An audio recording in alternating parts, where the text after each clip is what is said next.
Bienvenue à cette formation en ligne sur l'élaboration d'un projet de coopération transfrontalière. Comme vous le savez, on peut distinguer 7 étapes clés pour construire un projet de bonne qualité. Examinons maintenant les hypothèses à intégrer pour que l'intervention du projet soit un succès. Dans les vidéos précédentes, les partenaires Anna, Boris et Carla ont défini la stratégie et la logique d'intervention de leur projet. Néanmoins, ils ont laissé de côté certains problèmes qui affectent également le problème qu'ils veulent résoudre. Ce sont les éléments de l'arbre des objectifs qu'ils ont choisi de ne pas intégrer à leur stratégie. Ils ont peut-être également négligé d'autres facteurs et conditions externes qui peuvent influencer le succès de leur projet. Ces facteurs et conditions externes doivent être soigneusement examinés avant de finaliser la conception du projet, car ils peuvent affecter le lien logique entre les activités du projet, ses réalisations, ses résultats et ses impacts. En examinant les conditions externes, vous devez vous demander pour chaque condition si elle est importante pour le succès du projet et si elle se réalisera. Il peut être nécessaire de redéfinir le projet suite à cet examen, afin de gagner plus de contrôle sur une condition externe. En effet, si une condition externe est essentielle au succès du projet, s'il est très peu probable qu'elle se réalisera, et que vous ne pouvez pas ajuster le projet pour mieux la contrôler, alors le projet n'est même pas faisable en l'état. Par contre, si une condition externe n'est pas importante pour le succès du projet, alors vous n'avez pas besoin de vous en préoccuper. De même, si la condition externe est importante, mais qu'il est presque certain qu'elle se réalisera. Maintenant, si une condition externe est importante pour le succès de votre projet, mais s'il n'est que probable qu'elle se réalisera, alors vous devez l'inclure comme l'une des hypothèses sur lesquelles est basée l'intervention de votre projet. Vous devrez surveiller cette hypothèse pendant la mise en œuvre du projet afin de vérifier que votre logique d'intervention reste valable. Voyons maintenant comment les partenaires de projet, Anna, Boris et Carla, travaillent à l'examen de ces facteurs externes et à la définition des hypothèses. D'accord. Alors revenons à l'arbre des objectifs, que vous aviez divisé en 3 parties. Vous avez des objectifs qui ne sont pas inclus dans le projet.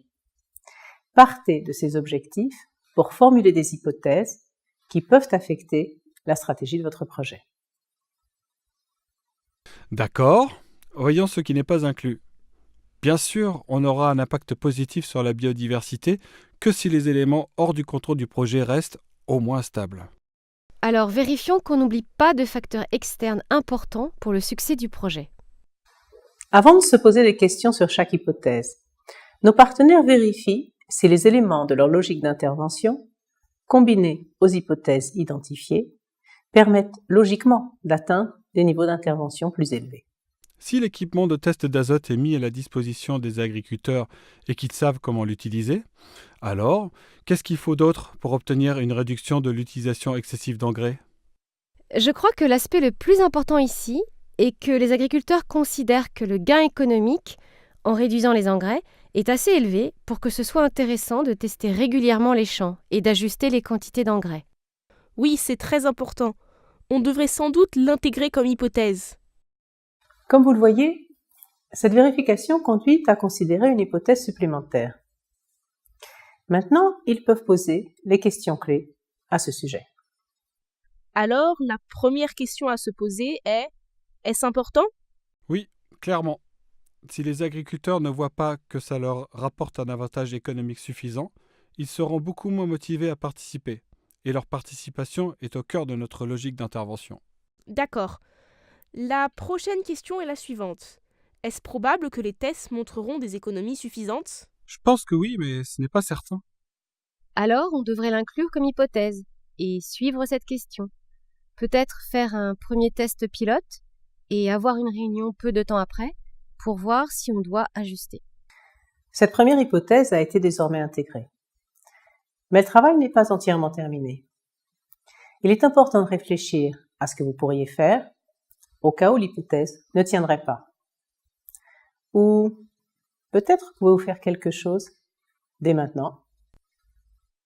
D'accord.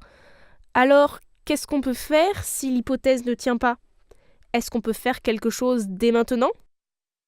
Au moins, on pourrait s'assurer que les économies possibles sont transparentes pour tous. On pourrait peut-être demander à un chercheur de l'université de calculer la rentabilité liée au test d'azote. D'accord, on peut ajouter ça. Et ainsi de suite, nos partenaires réfléchissent à d'autres hypothèses à inclure. Bien, vérifions maintenant.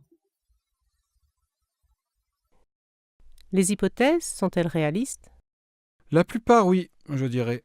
Mais plus on monte dans la logique d'intervention du projet, moins c'est certain et plus on est sur du long terme. Par exemple, en ce qui concerne les niveaux stables de rejet d'eau usée. Les hypothèses sont-elles pertinentes? Elles sont toutes pertinentes parce que si on en laisse une de côté, notre logique d'intervention devient plus faible. Certaines hypothèses clés manquent-elles? Je ne vois pas. On a consacré beaucoup de temps et d'efforts à ça. Les hypothèses sont-elles en dehors de ce que peut contrôler le projet? Je dirais que oui. Même si on va essayer d'influencer l'intérêt de nos groupes cibles avec nos campagnes de sensibilisation, ça reste largement hors de notre contrôle. Il faudra continuer de surveiller ça. Les hypothèses sont-elles incluses au bon niveau? En fait, maintenant que j'y pense, l'hypothèse sur les agriculteurs disposés à utiliser en pratique leurs nouvelles compétences en test d'azote devrait être au niveau inférieur, je suppose. Oui, vous avez raison. Maintenant, c'est au niveau des résultats, mais en fait, c'est déjà nécessaire pour qu'ils réduisent la quantité d'engrais qu'ils utilisent en réalité. Maintenant que les partenaires ont examiné les conditions et facteurs externes, qu'ils ont renforcé la logique d'intervention de leur projet et qu'ils ont identifié les hypothèses à surveiller lors de la mise en œuvre du projet, ils ont presque fini de concevoir le projet.